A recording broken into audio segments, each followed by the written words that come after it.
What are the 10 best accounts of near-death experiences from around the world?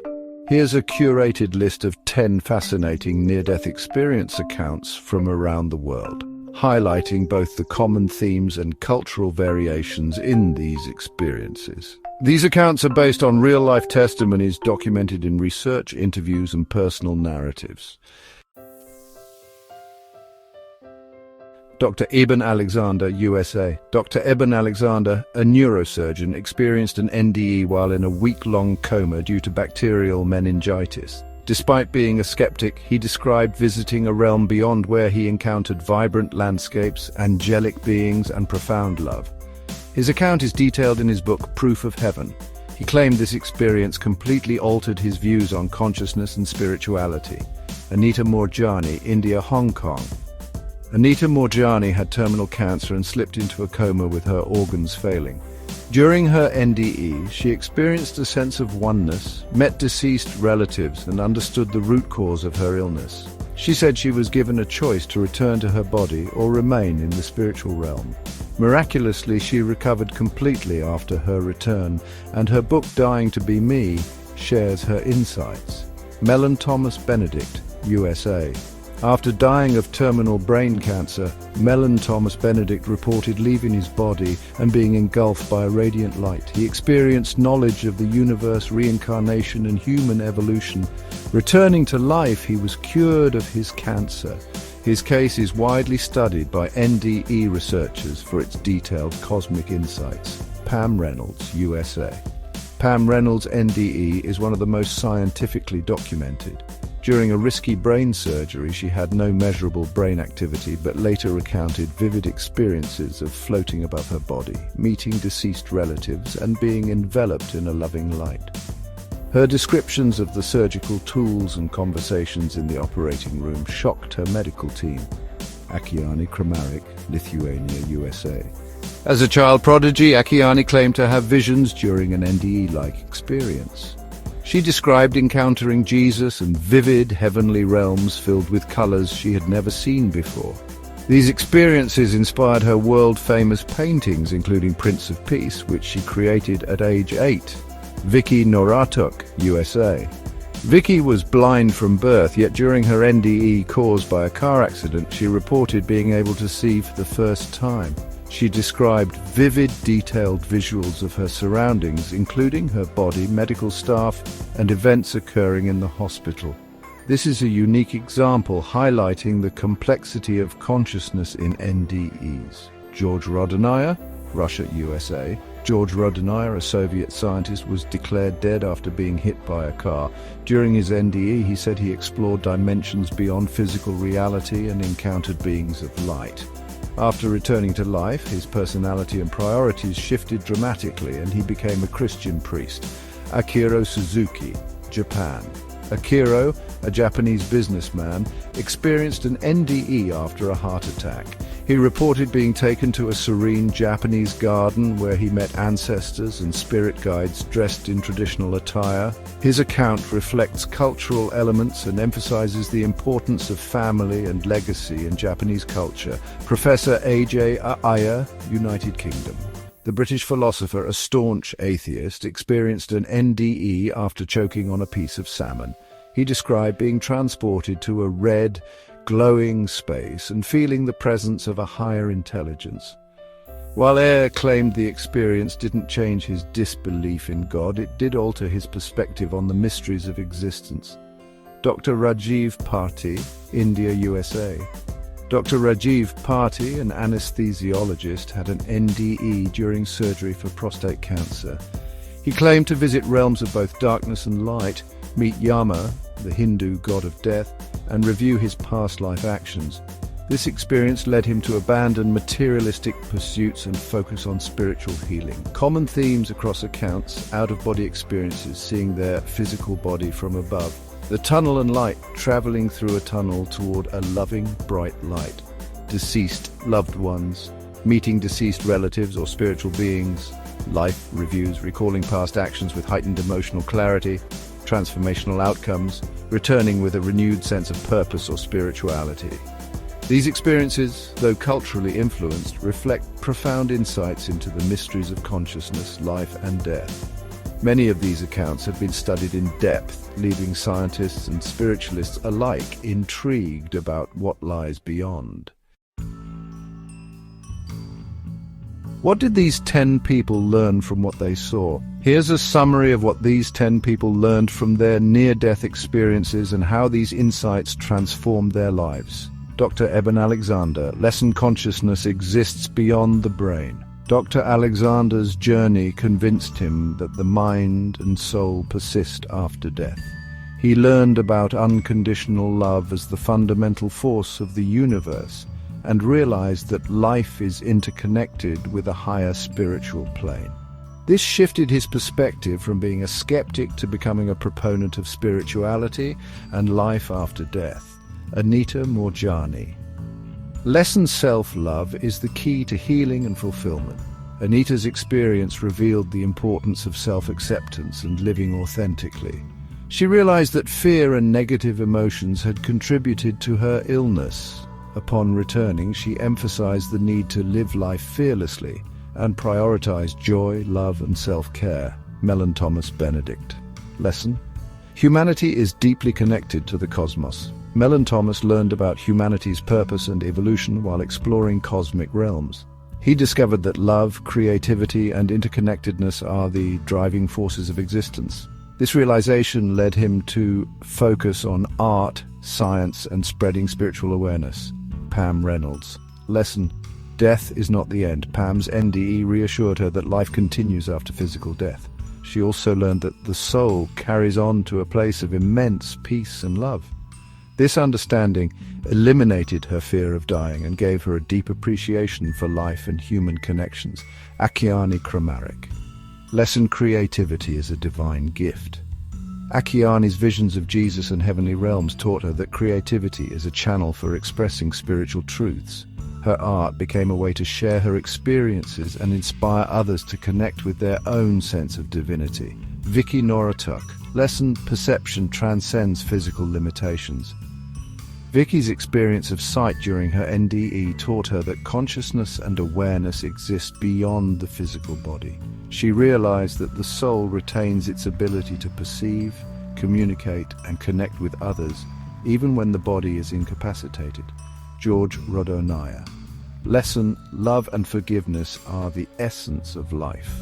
During his NDE, George learned that love is the most powerful force in existence. He understood that forgiveness and compassion are crucial for personal growth and spiritual progress. After his return, he devoted his life to serving others as a priest. Akiro Suzuki. Lesson: ancestors and heritage matter.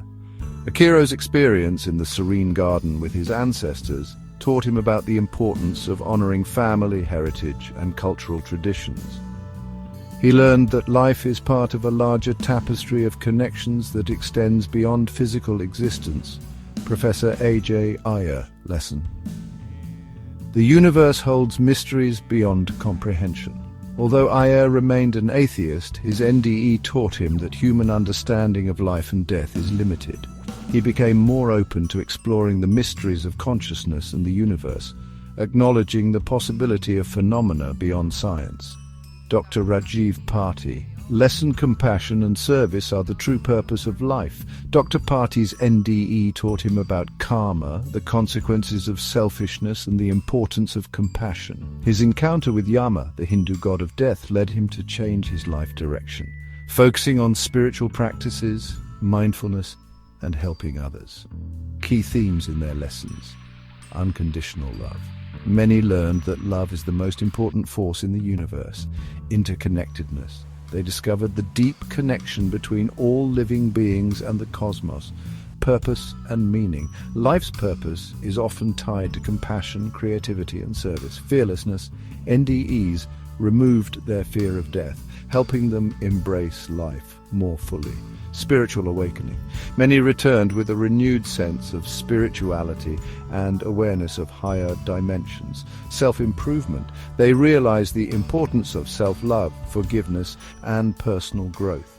These lessons profoundly transformed the way these individuals lived their lives, often leading to more purposeful, loving, and compassionate existences. Their experiences also continue to inspire millions worldwide to reflect on life's deeper meaning. What about people whose experience was instead a visit to a very different place, more like hell?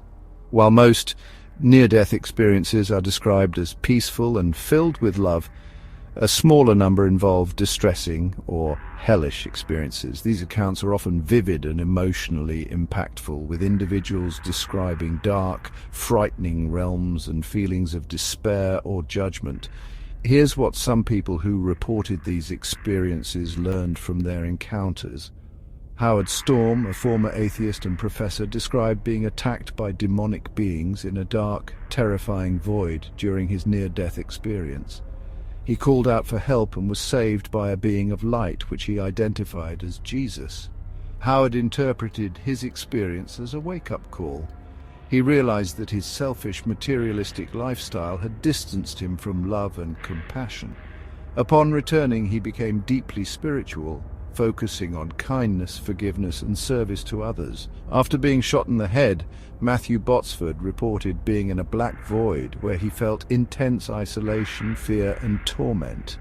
He claimed to hear screams and see grotesque creatures pulling at him. His suffering ended when a divine force pulled him out. Matthew saw his experience as a glimpse of what happens when one lives disconnected from faith and goodness.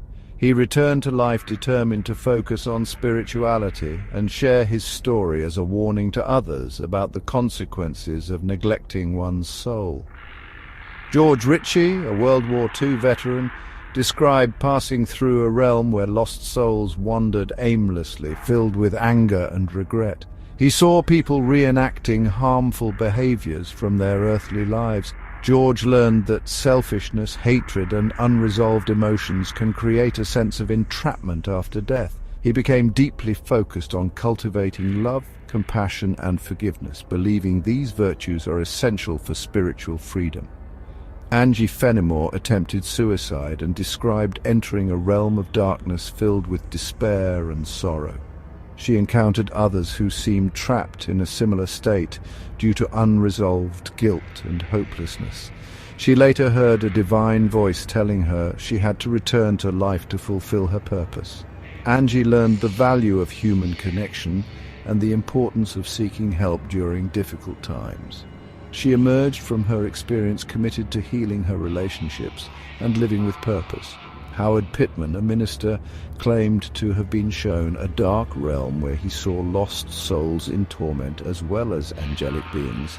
He was told by a higher power that his religious life had been hypocritical, focused on pride rather than true service. Howard returned with a renewed sense of humility and a commitment to serving others with sincerity and love. He emphasized the importance of living an authentic spiritual life. Bill Weiss described a near-death experience like vision in which he visited what he believed was hell. He recounted intense heat, darkness, and the presence of terrifying creatures that tormented him. This experience felt deeply real and was followed by divine intervention. Bill interpreted his experience as a mission to warn others about the consequences of living without faith. He became a public speaker, spreading his story to encourage spiritual awareness and positive change. Jennifer Perez, a teenager, described falling into a pit of fire during her near-death experience, where she encountered horrifying creatures and overwhelming fear. She prayed for forgiveness, which brought her back to life. Jennifer saw her experience as a second chance to change her behavior and align her life with her values. She emphasized the importance of humility, gratitude, and faith. Key themes in hellish near-death experiences often include a wake-up call. Many individuals interpret their distressing experiences as a warning or an opportunity for self-reflection and transformation. These experiences often prompt them to reevaluate their lives and prioritize love, kindness, and spiritual growth. The consequences of neglecting the soul are also emphasized. These accounts often highlight the dangers of living selfishly, engaging in harmful behaviors, or neglecting faith and personal development. A focus on redemption is common, with most individuals believing their experiences were not permanent judgments, but rather opportunities to change and grow. The experiences often serve as catalysts for becoming better people. Many return feeling compelled to share their stories, warning others about the potential consequences of living disconnected from love, compassion, and spirituality. Do hellish near-death experiences differ from peaceful ones? Unlike peaceful near-death experiences, which are often described as unconditional love and unity, hellish near-death experiences emphasize feelings of regret, fear, and separation. However, both types of experiences often lead to profound personal transformation, suggesting that even the darkest experiences can serve as a path toward growth and spiritual awakening. These stories serve as cautionary tales and reminders of the importance of living authentically, fostering love, and addressing unresolved issues during our lifetimes. Please leave a comment below. Also, like, share, and subscribe to this channel. Thank you.